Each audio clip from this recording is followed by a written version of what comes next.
بستی کی ساری عزت دین کی نسبت کے ساتھ قائم ہے تو دین سے جڑے رہیں گے تو بستی کی عزت بنی رہے گی، اور اگر دین چھوڑیں گے اور بستی بدنام ہوتی ہے.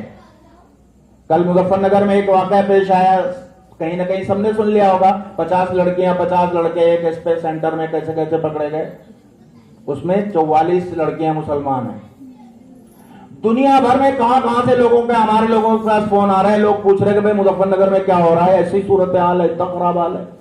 یعنی مظفر نگر میں کچھ ہو رہا ہے تو پھلت والوں سے پوچھا جا رہا ہے کہ یہ گمراہی کیوں آئی، یہ غلطی کیوں ہو رہی ہے. آپ کی پوزیشن ایسی نہیں ہے کہ چاہے جو کرتے رہو، غلط کرو صحیح کرو، کچھ نہیں بگڑتا. آپ کی پوزیشن ایسی ہے کہ آپ نیک رہیں گے تو دنیا نیک رہے گی، دنیا پر آپ کی نیکی کا ٹھپا لگا رہے گا. اور آپ برے بنیں گے تو خود تو برے ہوں گے ہی ہوں گے، آپ کے باپ دادا برے کہے جائیں گے، آپ کے اجداد برے کہے جائیں گے، آپ کے اسلاف کے نام پر داغ لگے گا. یہ مسئلہ ہے سارا کا سارا. ہمیں اپنے ان بزرگوں کی عزت کو بھی محفوظ رکھنا ہے جنہوں نے دین کی نسبت سے اس بستی کو آسمان تک پہنچا رکھا ہے. آپ کو نہ معلوم ہو شاید، ایک زمانے میں جاپان سے ایک صاحب یہاں معلوم کرنے کے لیے آئے تھے. شاہ ولی اللہ کی یہ بستی 15-20 سال پہلے کی بات ہے. پھلت کو تو جتنا ہم جانتے ہیں ہم سے زیادہ آپ جانتے ہیں. شاہ صاحب وہاں مزارات کے سامنے سے جو راستہ شاہ صاحب کی مسجد تک جاتا ہے، جہاں شاہ ولی اللہ کی پیدائش والا ٹھکانہ ہے، ہم انہیں فجر کے بعد ٹہلانے لے گئے. 2-3 قریشی بھائیوں کے گھر تھے وہاں، اور انہوں نے جانور کاٹ کے بالکل سڑک پہ پھیلا رکھے تھے. ساری گندگی وہیں موجود تھی. 10-15 سال پہلے وہاں 2-3، اب تو نہیں ہو رہا ہے وہاں، صاف ستھرا ہے اللہ کا شکر ہے، لیکن ویسے حالات تھے. اسی کے آگے وہ شاہ صاحب کا گھر تھا. وہ جاپان سے آئے ہوئے لوگ تھے. انہوں نے مجھ سے بہت منہ بنا کے کہا کہ ہم تو یہاں شاہ ولی اللہ کی روحانیت ڈھونڈنے آئے تھے کہ اس زمین کے ذرے میں، یہاں کی مٹی میں، یہاں کی ہوا میں، یہاں کی فضا میں کوئی نیکی ہوگی تو ہمارے اندر آ جائے گی. اور یہاں کے حالات دیکھ کے تو ایسا لگتا ہے کہ مجھ سے کہنے لگے کہ جی یہ چاہتا ہے پوچھنے کو کہ شاہ ولی اللہ کو پیدا ہونے کے لیے کوئی اور جگہ نہیں ملی تھی. ظاہر ہے شاہ ولی اللہ کوئی اپنی مرضی سے تو پیدا نہیں ہوئے تھے، وہ تو اللہ کی مرضی تھی، اللہ نے جہاں چاہا وہاں پیدا کیا. لیکن اگر گندگی دیکھ رہا ہے جاپان کا ایک آدمی تو الزام یہ لگا رہا ہے، سوال یہ پوچھ رہا ہے کہ کیا اس کے علاوہ کوئی جگہ نہیں ملی تھی.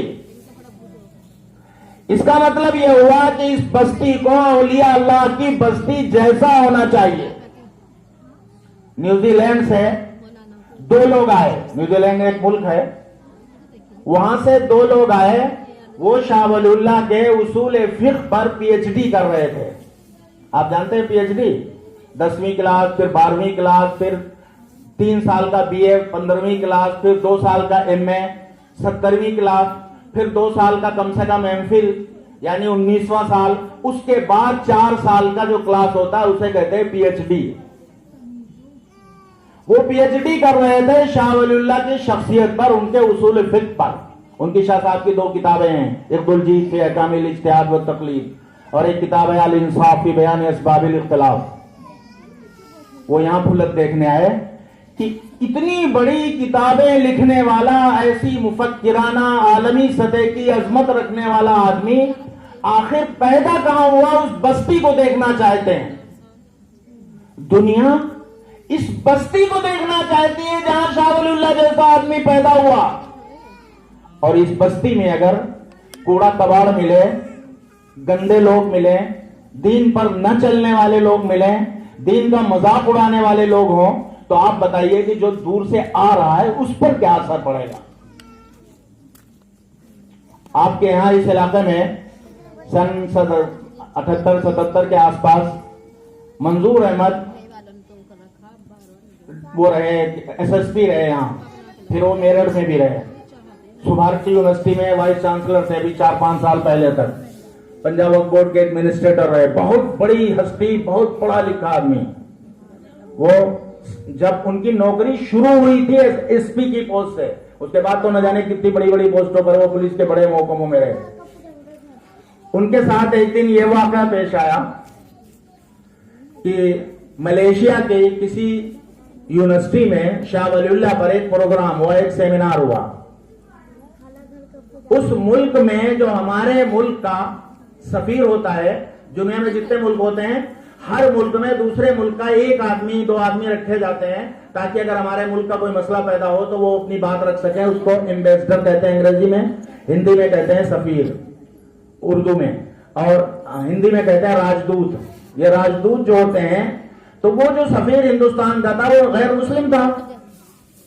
اسے اس ملک کی یونیورسٹی نے دعوت دی کہ ہمارے اس پروگرام کا ادگھاٹن آپ کریں، اس لیے کہ یہ پروگرام شاہ ولی اللہ پہ ہو رہا ہے اور شاہ ولی اللہ بھارت میں ہندوستان میں پیدا ہوئے آپ کے دیش میں. انہوں نے کہا کہ صاحب آپ بلا رہے ہیں تو آ جائیں گے. اب وہ پریشان ہوئے کہ شاہ ولی اللہ کیا بلا ہے، ان پر کہنا ہے کچھ، جاننا پڑے گا کیا کریں. تو انہوں نے ادھر ادھر ڈھونڈا، فون نمبر تلاش کیا تو وہ منظور صاحب ملے. ان کے دوست تھے، کبھی رہے ہوں گے تعلق میں. انہوں نے منظور صاحب نے ہم لوگوں کو یہ بات بتائی. منظور صاحب سے براہ راست فون پر انہوں نے کہا کہ منظور صاحب ایک بات بتاؤ، یہ شاہ ولی اللہ کیا بلا ہے؟ سیدھے یہ شاہ ولی اللہ کیا بلا ہے؟ کہنے لگا صاحب شاہ ولی اللہ ایک بڑے مفکر، ایک بڑے تھنکر، ایک بڑے مصنف، ایک بڑے آدمی تھے جنہوں نے دین کے راستے کی بڑے کام کیے، بڑی بڑی کتابیں لکھی، بڑی عالمی سطح کے کام کیے ہیں. کہنے لگے یہاں ایک ایسا پروگرام ہو رہا ہے اور مجھے اس کے ادگھاٹن کے لیے بلایا گیا ہے. ان پر ایک سمری لکھ کر، یعنی ان کی مختصر حالات جس کو میں لوگوں کے سامنے پیش کر سکوں، کچھ کہہ سکوں، کچھ لکھ کے بھیج دیجئے. انہوں نے ان کے حالات لکھ کے بھیجے اور وہاں انہوں نے اپنی عزت بچائی شاہ ولی اللہ پر کچھ کہہ کے. اب جب وہ اپنے دیش میں آئے، اپنے ہندوستان میں، تو انہیں بڑا احساس ہوا کہ وہاں اس دوسرے کے دیش میں ہماری عزت ہوئی ہے شاہ ولی اللہ کی وجہ سے. وہاں کی یونیورسٹی ہمیں بلا رہی عزت کے ساتھ، تو آخر شاہ ولی اللہ ہے کون، پتہ تو لگائیں. اب وہ ڈھونڈنے نکلے شاہ ولی اللہ کہاں، شاہ ولی اللہ کہاں. اس چکر میں وہ پھلک آئے. یہاں جو کچھ دیکھا ان کے تاثرات اچھے تھے، خراب نہیں تھے، لیکن آپ محسوس کیجئے کہ بڑے بڑے لوگ، چاہے وہ مسلمان ہوں، چاہے انگریز ہوں، چاہے غیر مسلم ہوں، یہ ساری دنیا کے لوگ شاہ ولی اللہ کے نام کا ٹھپا استعمال کر رہے ہیں اور آپ کی بستی کی قدر کا ذریعہ بننے دنیا بھر میں. آپ کے ملک میں نہیں ہے صرف. آپ تھوڑی دیر سوچیے ہمارے آس پاس کتنی بستیاں ہیں، سٹیڑی ہے، سکندر پور ہے، بڑسو ہے، ادھر کیا کیا ہے، مور ککا ہے، اور ڈبل اور کتاب اور کیا کیا گاؤں ہیں. کتنے گاؤں کو ہمارے ضلع کے باہر لوگ جانتے ہوں گے. میرٹھ میں، دلی میں، غازی آباد میں ان گاؤں کو کتنے لوگ جانتے ہوں گے. شاہ ولی اللہ کے نام کی نسبت سے، آپ کے بزرگوں کے نام کی نسبت سے پھلک کو جاننے والے لوگ ہندوستان کے تو ہر کونے میں ہیں، لیکن ہندوستان کے باہر بھی دنیا جہان میں جہاں جہاں دین ہے، جہاں اسلام ہے، جہاں اسلام کی تعلیم ہے، جہاں اسلامی کتابیں ہیں، ہر جگہ شاہ ولی اللہ کا نام موجود ہے. یہ جو نام ہمارے بزرگوں کا ہمارے سامنے رکھا ہوا ہے، اگر ہم اپنے بزرگوں کے نام کو اور آگے بڑھا نہیں سکتے تو میرے بھائیوں کم سے کم اسے گھٹانے کا، ان کو اور نیچے گرانے کا کام تو ہمیں نہیں کرنا چاہیے. ان کے نام پر داغ بن جائے، ہم دھبا لگا دیں، یہ تو نہیں ہونا چاہیے. کم سے کم اتنا حق تو بنتا ہے کم سے کم بزرگوں کا. یا پھر ہم یہ کہیں، اپنے طور پر ہم یہ سوچیں کہ بھائی جو کچھ کرنا تھا شاہ ولی اللہ نے کر لیا، ہم تو نہیں کریں گے، چاہے عزت بنے چاہے بے عزتی ہو. تو یہ تو کوئی صحیح، اس کا مطلب تو ہوا کہ شاہ ولی اللہ نے، جیسے انہوں نے کہا نا کہ بھائی شاہ ولی اللہ کو پیدا ہونے کے لیے یہی جگہ ملی تھی، تو اس کا مطلب شاہ صاحب نے یا ان بزرگوں نے یہاں پیدا ہو کے غلطی کی. اولادیں جو ہیں اگر وہ ان کا حق ادا نہیں کر رہے تو بزرگوں سے ہی کوئی نہ کوئی کوتاہی مانی جائے گی، اور کیا کہیں گے. اس لیے ہمیں اپنی نام کی، اپنے اسلاف کی، اپنے بزرگوں کی عزت کی لاج رکھنے کے لیے بھی 100% 100% دین پر چلنے کی ضرورت ہے. ہمارے ایک بزرگ تھے ریاض موسیٰ ملے باری، انہوں نے یہاں ایک پروگرام کیا بھلک میں، اور انہوں نے اس بستی کے لیے کہا، درجنوں دعائیں کی کہ یہ بستی ہدایت ہے، دارالہدایت. یہاں سے ساری دنیا کو رہنمائی ملے گی، ہدایت ملے گی، سیدھی راہ ملے گی. اس کے لیے مسلسل انہوں نے مہینوں سالوں تک دعائیں کی. لوگ کیرالہ میں بیٹھ کر، تمل ناڈو میں بیٹھ کر اور کہاں کہاں بیٹھ کر پھلک کی بستی کو نیک بننے کے لیے دعائیں کر رہے ہیں. ہم اپنے گھر میں بیٹھ کر نیک بننے کو تیار نہ ہو تو کیسا لگے گا؟ یہ صورتحال ہے ہماری. اس لیے میرے بزرگوں 2-3 باتیں عرض کرتا ہوں، اسے سمجھنے کی ضرورت ہے. جو چیزیں ہمارے نام کو گندا کرنے کا ذریعہ بنے، ہمارے نام کو بدنام کرنے کا ذریعہ بنے، جن سے ہمارے بزرگوں کا، ہماری بستی کا، ہمارے باپ دادا کا نام بدنام ہوتا ہو، ان سے تو ہمیں بچنا چاہیے کم سے کم. پچھلی بار بھی آپ سے درخواست کی تھی، اللہ کا شکر ہے کچھ نہ کچھ لوگ تو بات سنتے ہیں، اور اسی لیے ان پروگراموں کا فائدہ ہے. جو لوگ کر رہے ہیں انشاءاللہ ان کو یقیناً ثواب ملے گا. کہ مثلاً اس بستی میں کچھ نوجوان ایسے ہیں جو شراب پیتے ہیں. اب شراب اور مسلمان، سوچ سکتے ہیں اب کوئی جوڑ ہے؟ آدمی شراب کو، گاندھی جی نے کہا تھا شراب پاپ کی جننی ہے، یعنی، اور ہمارے نبی صلی اللہ علیہ وسلم نے فرمایا الخمر جماع الاسم، سارے گناہوں کا مجموعہ شراب ہے. ایک شراب پی لے، ایک گناہ شراب. تو کوئی بھی جب آدمی نشے میں ہوگا تو ہر برائی کر سکتا ہے. وہ گالی بھی بک سکتا ہے، وہ اس حالت میں کسی کو مار بھی سکتا ہے، وہ چھری اٹھائے تو کسی کا قتل کر سکتا ہے، وہ کوئی پتھر مل جائے تو کسی کا سر پھوڑ سکتا ہے، کچھ بھی کر سکتا ہے اس حال میں. ایک شراب کا نام، اور اسلام نے اس کو اس طرح شدت کے ساتھ حرام کیا. قرآن کریم میں جگہ جگہ آیتیں ہیں، ان میں بار بار منع کیا گیا کہ شراب کیسے منع کی گئی، کیسے حرام ہے. اب ایسی گندی چیز کو ایک مسلمان اپنے منہ کے قریب لگائے، دنیا اس سے پیچھا چھڑانا چاہ رہی ہے اور ہم اس کے قریب جا رہے ہوں، تو یہ بات ہمارے لیے بھی مضر ہے، ہمارے لیے بھی خطرناک ہے، اور ہمارے دین کے اعتبار سے ہماری آخرت کے لیے بھی خطرناک ہے. اللہ میاں کے ہاں کسی کے اللہ سے رشتہ داری نہیں ہے. جو نیک کام کرے گا وہ جنت میں جائے گا، جو برائی کرے گا وہ پکڑا جائے گا کہیں نہ کہیں. تو اگر ہم برائی کے راستے پر چل رہے ہیں تو دنیا والے اگر برائی کر رہے ہیں تو شاید تھوڑے پکڑے جائیں، کیونکہ ان کو سمجھایا نہیں گیا. ان کے پاس آسمانی کتاب نہیں، ان کے پاس قرآن نہیں، ان کے پاس حدیثیں نہیں، ان کے پاس رسول نہیں، اور ہمارے پاس تو سب کچھ ہے. اگر ہم ان گناہوں میں مبتلا ہوں گے تو کیا ہوگا؟ ہمارے لیے تو بہت مسئلے پیدا ہو جائیں گے. اس لیے میرے بزرگوں اس کا خیال رکھنے کی ضرورت ہے کہ جو لوگ بھی ان غلط کاموں میں ہیں وہ ہماری اولادیں، ہمارے بچے، ہمارے گھر کے تو ہیں. ہم آپس میں مل کے سمجھانے بجھانے کا کام، اسے سدھارنے کا کام، روکنے کا کام، پابندی لگانے کا کام ہم سارے مل کر کریں. جیسے بھی ہو سکتا ہے خوشامد کریں، سختی کریں، جو طریقہ بھی اپنا سکتے ہو، لیکن بستی سے کم یہ وبا، یہ مصیبت تو ختم ہو ہی جانی چاہیے. مسئلہ جوئے کا بھی ہے، اللہ کا شکر ہے یہ بھی اب کم ہو گیا ہے. سٹا اور جوا کا حال کیسا تھا؟ کہیں بھی سنیے کوئی بھی نمبر ڈھونڈتا پھر رہا ہے، وہاں کونے میں 4 لوگ جوا کھیل رہے، وہاں کھیل رہے، وہاں بیٹھے ہیں، لگے ہوئے ہیں. یہ جوا اسلام نے کیسے حرام کیا؟ قرآن میں بہت ساری آیتیں ہیں جوئے کے بارے میں. جوئے کی آمدنی کو حرام کیا گیا، اور حرام آمدنی کا مسئلہ کتنا برا ہے کہ اگر یہ کہا گیا ایک لقمہ مال حرام کا پیٹ میں چلا جائے گا تو 40 دن کی نمازیں بھی قبول نہیں ہوں گی. یہ نہیں کہا گیا ہے کہ گناہ کتنا پڑے گا، یہ نہیں کہا گیا ہے. گناہ تو جتنا ہے اس کا تو گندگی کا اندازہ ہی نہیں.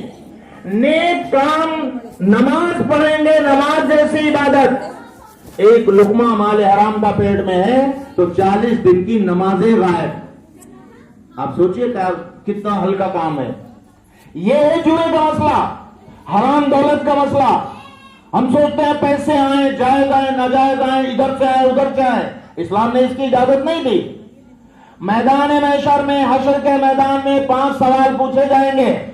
پڑھنے لکھنے والے، اسکول مدرسوں میں رہنے والے سب جانتے ہیں کہ اگر کسی امتحان کے سوال پہلے سے آؤٹ کر دیے جائے، بتا دیے جائے، اور پھر بھی کوئی فیل ہو جائے تو اس سے زیادہ بدقسمت ہوگا کوئی؟ اللہ میاں نے ہمارے حشر کے میدان کے 5 سوال پہلے ہی بتا رکھے، یہ پوچھا جائے گا. ان میں سے مال کے بارے میں 2 سوال ہیں. من أين اكتسبه وأين أفناه، کمایا کہاں سے مال یہ بھی بتاؤ، اور خرچ کہاں کیا یہ بھی بتاؤ.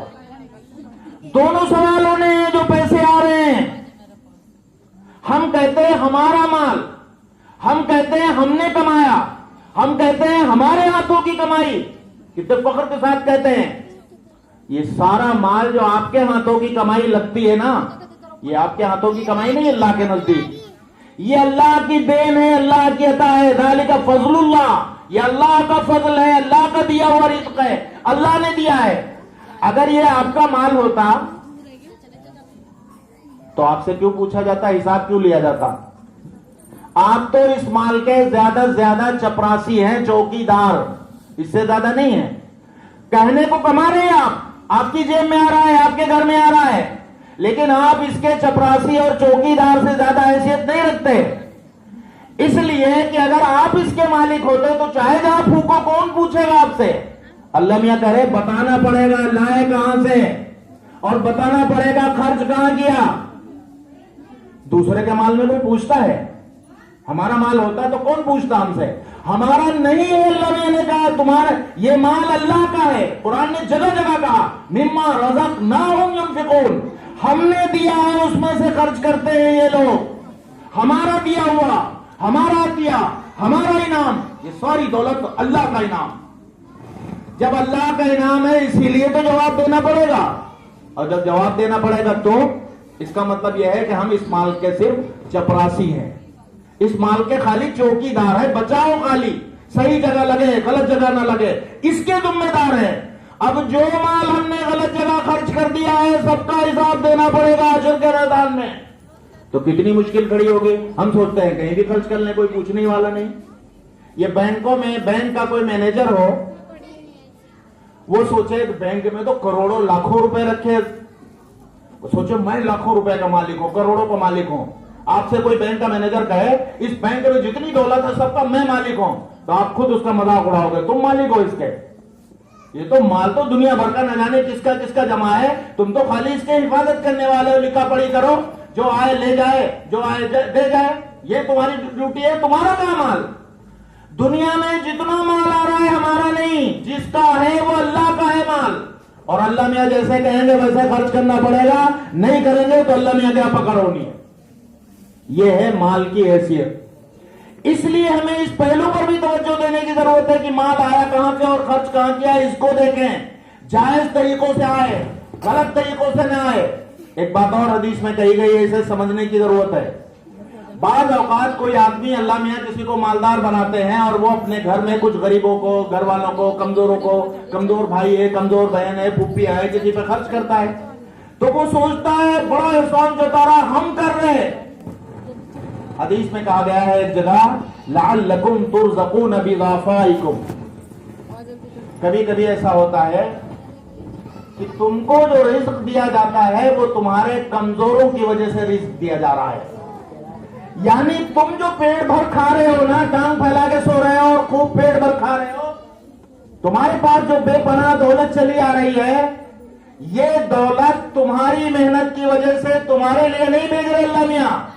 تمہارے گھر میں کوئی بے بس ہے, کوئی مجبور ہے, کوئی بے زبان ہے, کوئی کمزور ہے, کوئی لولا لنگڑا ہے, کسی کے پاس اور کوئی تکلیف ہے, تم اس کو دے رہے ہو, اس کو کھلا رہے ہو, اس سے خوش ہو کے اللہ میاں نے تمہارے لیے دروازے کھول دیے روزی کے. جس دن تم نے اس کی روزی بند کی, اس کمزور کو کھلانا بند کیا, اس گھر کے مجبور کا راستہ بند کیا, اس کی روزی روک لی, تو اللہ میاں تمہارے منہ کی روزی بھی چھین لیں گے, روک لیں گے. اس لیے کہ وہ روزی اس کے لیے مل رہی تھی, تمہارے لیے نہیں مل رہی تھی. یہ بات حدیث میں کہی گئی. اس لیے ہمیں سمجھنے کی ضرورت ہے کہ کسی کا حق نہ ماریں, غریبوں کا خیال رکھیں, کمزوروں کا خیال کریں, اپنے گھر کے مسکینوں کا خیال کریں, جو ضرورت مند ہے, بیوائیں ہیں, ان کا خیال کریں, اور جن کا کر رہے ہیں ان کا روکے نہ کبھی. اس پہلو پر توجہ کی ضرورت ہے. میرے بزرگوں, یہ پروگرام اللہ تعالیٰ نے ایسے حالات میں کرایا, لیکن اس کا جو بنیادی پیغام ہے اصلاح معاشرہ کا وہ یہ ہے, سب جانتے ہیں اچھائی کیا ہے, سب کو معلوم, برائی کیا ہے سب کو معلوم ہے, لیکن فکر کرنے کی ضرورت ہے کہ اچھائی آئے کیسے اور برائیاں ختم کیسے ہوں. ہم ہر سطح پر ہر آدمی سوچے اپنے بچوں میں ہم برائی نہیں پنپنے دیں گے, اور بڑوں میں بھی دیکھیں گے تو کم سے کم ادب سے عزت کے ساتھ انہیں سمجھانے کی کوشش کریں گے, روکنے کی کوشش کریں گے. اگر ہم اس پہلو پر لگ جائیں گے تو برائیاں ختم ہو جائیں گی, برائیاں گھٹتی چلی جائیں گی. اور اگر ہم سوچیں کہ فلاں کر رہا ہے, وہ جانے, وہ کر رہا ہے, وہ جانے, تو یہ برائیاں رکنے والی نہیں ہے, اس طرح کام نہیں چلنے والا ہے. اللہ کا شکر ہے کہ آپ لوگ مل جل کے کام کر رہے ہیں. میں صبح صبح دیکھتا ہوں کتنے چھوٹے چھوٹے بچے نمازوں کے لیے شور مچاتے جا رہے ہیں, کتنے نوجوان نمازوں میں جا رہے ہیں, کتنے لوگ نماز پڑھنے والے بن گئے ہیں. اللہ پہلے کے مقابلے میں تو اور بڑھتی چلی جا رہی تعداد. یہ جو آپ نمازوں سے جوڑ رہے ہیں, نیک کاموں سے جوڑ رہے ہیں, اسی کے ساتھ جو برائیاں ہیں سماج کی, ان سے بھی بچنے کی ضرورت ہے. میں نے آپ سے 2 باتیں خالی کہی ہیں. شراب کا مسئلہ ہے, جوئے کا مسئلہ ہے, سٹے کا مسئلہ ہے, اور بہت ساری برائیاں ہیں. ایک برائی ہے مثلا لگاتار ہم یہاں سے وہاں تک دیکھتے ہیں, ہمارے نوجوان جب ایک دوسرے سے ملتے ہیں نا, تو بجائے السلام علیکم کہنے کے ایک ہاتھ ماں بہن کی گالیاں دیتے ہیں. اگر آپ کو یہ بات بری لگ رہی ہو تو میں معافی چاہتا ہوں, لیکن حال ایسے ہیں. 2 لوگ ملتے ہیں, ابے وہ سن, پتہ نہیں کیا کیا کیا لفظ کہتے ہیں. میں یہاں اسٹیج پر بیٹھ کے ایسے الفاظ کہہ نہیں سکتا, اندازہ کر سکتے ہیں آپ کیا کیا ہے. کیا 2 مسلمان جب آپس میں ملے تو ہمارے دین نے, اور دین تو چھوڑ دیجئے, کیا گھر والوں نے, ماں باپ نے یہی سکھانے کی کوشش کی کہ ملو تو گالیاں بکو, ملو تو ماں بہن کا ذکر کرو, اس کا ذکر ہے نہیں. لیکن ہم عادتیں بگاڑ رہے ہیں, غلطیاں پال رہے ہیں. اس لیے آپ سے گزارش ہے کہ اس پر بھی کنٹرول کروائیے. اپنے بچوں کی زبان سنبھالیے, دیکھیے وہ کیا بات کرتے ہیں, کیسے بات کرتے ہیں, کس طرح اپنی گفتگو شروع کرتے ہیں. کم سے کم ہمارے نبی نے فرمایا, اللہ کے نبی کی سنت ہے, دین کا ایک حصہ ہے سلام. عادت ڈلوائیے کہ ہر ایک سلام کرے. میں نے یہ بات اس سے پہلے بھی کئی بار کہی کہ پھلک کی ایک زمانے میں عزت اور شہرت کا ذریعہ سلام تھا. 1960 کے آس پاس میں نے کئی بزرگوں کے واقعات سنا ہے, اس سے پہلے بھی کہیں نہ کہیں, کہ 1960 کے آس پاس جب حضرت مولانا علاؤالدین صاحب جامع مسجد میں رہتے تھے, اس زمانے میں جو بزرگ آتے تھے, انہوں نے 2 چیزوں کی پھلک کی بہت تعریف کی, لکھی ہوئی تحریریں. انہوں نے کہا کہ ایک تو اس بستی میں سلام کا رواج بہت ہے, جس گلی میں چلے جاؤ السلام علیکم, تم پر سلامتی ہو, تمہارے لیے تم بچ جاؤ حادثوں سے, ایکسیڈنٹ سے, مصیبتوں سے, بلاؤں سے, وباؤں سے. یہ سلام دعا ہے ایک مومن کی. 24 گھنٹے آپ دن بھر میں 10-20 بار 50 بار ایک دوسرے کو سلام کریں گے, اور اللہ کے ہاں کوئی قبولیت کی گھڑی ہوئی, اللہ میاں نے قبول کر لی, تو ساری بلائیں غائب, ساری مصیبتیں غائب, ساری آفتیں غائب, صرف سلام کے واسطے سے. تو وہ کہتے تھے ایک تو سلام کی تعریف, اور ایک تہجد گزاری, وہ نماز رات کو فجر سے پہلے والی تہجد کی نماز. انہوں نے کہا, ایک صاحب نے کہا ہے کہ ہم نے مولانا کے زمانے میں ایک دن جامع مسجد میں جو لوگ تہجد پڑھنے آئے, گھروں میں کتنے پڑھتے کا ذکر نہیں ہے, جو لوگ جامع مسجد میں تہجد پڑھنے آئے ان کی تعداد انہوں نے بتائی 23 یا 24 لوگ تھے. یعنی صبح تہجد میں اٹھ کے, گھر چھوڑ کے, اپنے بستر چھوڑ کے مسجد میں جا کے جو لوگ تہجد پڑھ رہے ہیں وہ 23-24 ہیں. جس بستی کے 23-24 لوگ بزرگ مسجدوں میں جا کے تہجد پڑھیں گے, ان کے بچے کم سے کم 5 وقتہ نمازی تو بن ہی جائیں گے. جب بڑے نماز نہیں پڑھیں گے تو چھوٹے کیا کریں گے, بڑے عادت ڈالیں گے تو چھوٹوں کی بھی عادت پڑے گی. آپ گھر میں دن بھر بیڑی چل رہے ہیں, سگریٹ پیتے ہوں, اور چاہیں کہ بچے نہ سیکھیں بیڑی, ہو سکتا ہے ان سے چھپ کے بیڑی پیجیے اگر بہت مجبوری ہے, ان کی عادت نہ پڑے. لیکن اگر آپ ان کے سامنے کریں گے تو کیسے بچیں گے وہ. آپ ان کے سامنے یہ کریے کہ گھر کے کسی کنارے ایک جا نماز بچھائیے, کبھی آپ نماز پڑھیے, کبھی آپ کی بچیاں نماز پڑھیں, کبھی آپ کی بیویاں نماز پڑھیں, کبھی بہنیں نماز پڑھیں, کبھی بھائی نماز پڑھیں, تو چھوٹے سارے بچے دیکھا دیکھی اس جا نماز پر اپنے آپ سر جھکانے لگیں گے. بچے اچھی زبان بولیں گے, بڑے بھی اچھی زبان بولنے لگیں گے.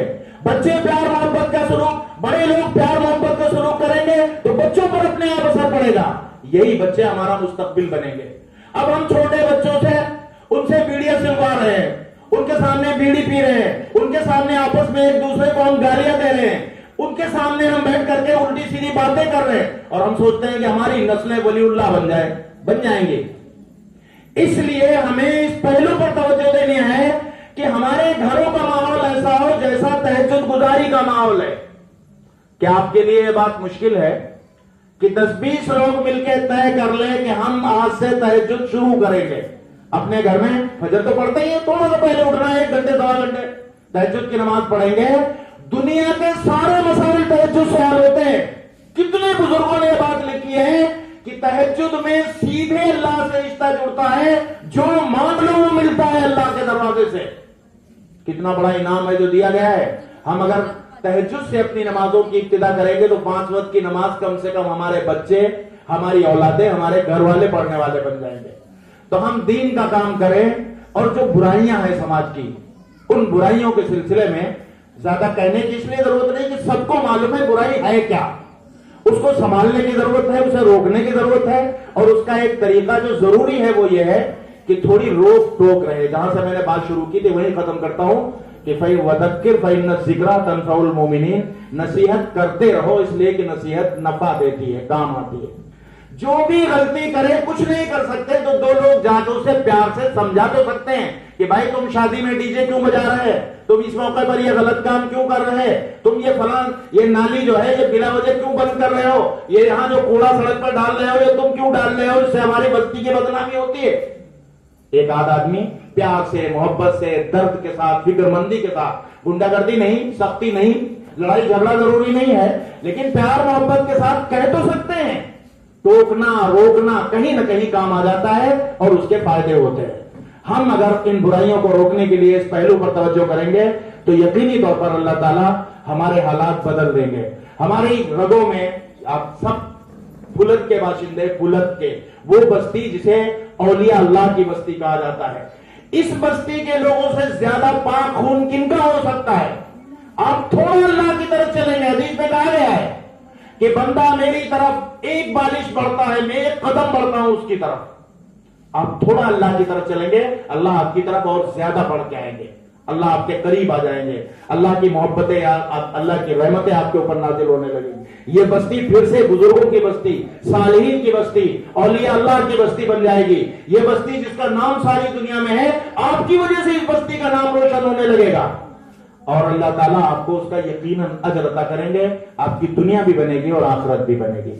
اللہ تعالیٰ ہم سب کو اپنی ذمہ داری سمجھنے کی, اور خاص طور سے جو باتیں یہاں کہی گئی ہیں, اگر ان میں اچھی باتیں کہی گئی ہوں تو ان پر عمل کرنے کی, کچھ غلط باتیں نکل گئی ہوں تو ان سے محفوظ رہنے کی اللہ ہمیں توفیق عطا فرمائے. وآخر دعوانا ان الحمد للہ رب العالمین.